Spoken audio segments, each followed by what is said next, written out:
ഈ 2 ദിവസം മുമ്പുണ്ടായ അപകടത്തിന്റെ തുടർച്ചയായി നടത്തിയ ഒരു ഓഡിറ്റിംഗിന്റെ ഭാഗമായി ഇലക്ട്രിക് ഇൻസ്പെക്ടറേറ്റിന്റെ മെയിൻ്റനൻസിടെ ഉണ്ടായ അപകടമാണെന്നാണ് സൂപ്രണ്ട് പറയുന്നത്. വലിയ രോഗികൾ എണ്ണത്തിൽ ഉണ്ടായിരുന്നില്ല, എല്ലാവരെയും മാറ്റിയിരുന്നു അടക്കം പറയുന്നു.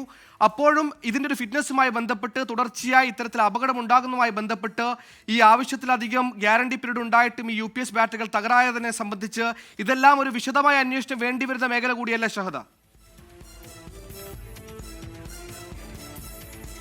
തീർച്ചയായും സുഹൈൽ, ഇപ്പോൾ ഏറ്റവും പുതുതായിട്ട് ലഭ്യമാകുന്ന വിവരം അനുസരിച്ച് 6ാം നിലയിലാണ് ഇത്തരത്തിൽ ഈ തീപിടുത്തം ഉണ്ടായിട്ടുള്ളത്. രോഗികൾ, അതായത് കുറഞ്ഞ രോഗികൾ ഉണ്ടായിരുന്നത് 4-5 നിലകളിലാണ്. പക്ഷേ അത് അത്ര അധികം രോഗികളില്ല. കാരണം ഈ 6ാം നില എന്ന് പറയുന്നത് ഓപ്പറേഷൻ തിയേറ്റർ ആണ്.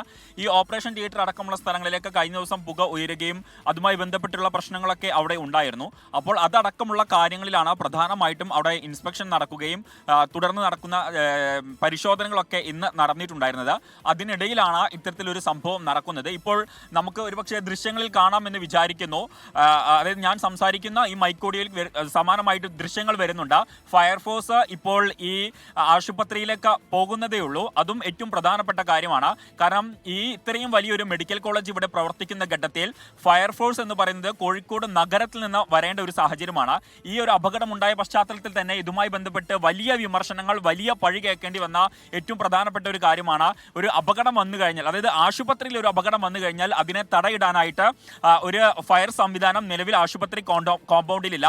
അത് കോഴിക്കോട് നഗരത്തിൽ നിന്ന് വേണം വരാൻ. ഇപ്പോൾ ഈ വാർത്ത വന്ന് സമയം ഇത്രയും ആകുമ്പോഴും ഫയർഫോഴ്സിന് യഥാസമയം അവിടെ എത്തിച്ചേരാൻ സാധിച്ചിട്ടില്ല. കാരണം അത്രയും അധികം ബ്ലോക്കുകളൊക്കെ താണ്ടി വേണം ഫയർഫോഴ്സ് അവിടേക്ക് വരാൻ. അപ്പോൾ ഫയർഫോഴ്സിന്റെ ദൃശ്യങ്ങളാണ് ഇപ്പോൾ നമ്മുടെ ക്യാമറയിൽ വന്നുകൊണ്ടിരിക്കുന്നത്.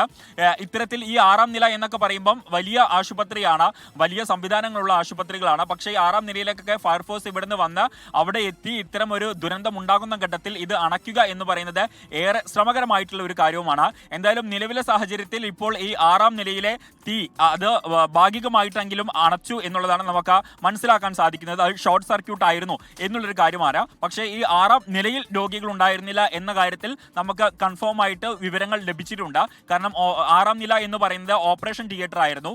ആ ഓപ്പറേഷൻ തിയേറ്ററിൽ കഴിഞ്ഞ ദിവസം ഈ പുക ഉയർന്ന പശ്ചാത്തലത്തിൽ അതിൻ്റെതായ സാങ്കേതികമായിട്ടുള്ള ബുദ്ധിമുട്ടുകൾ ഉണ്ടായിരുന്നു. അതുകൊണ്ട് അവിടെ പ്രവർത്തനം പൂർണ്ണമായിട്ടും നിർത്തിവെച്ചിരിക്കുകയായിരുന്നു.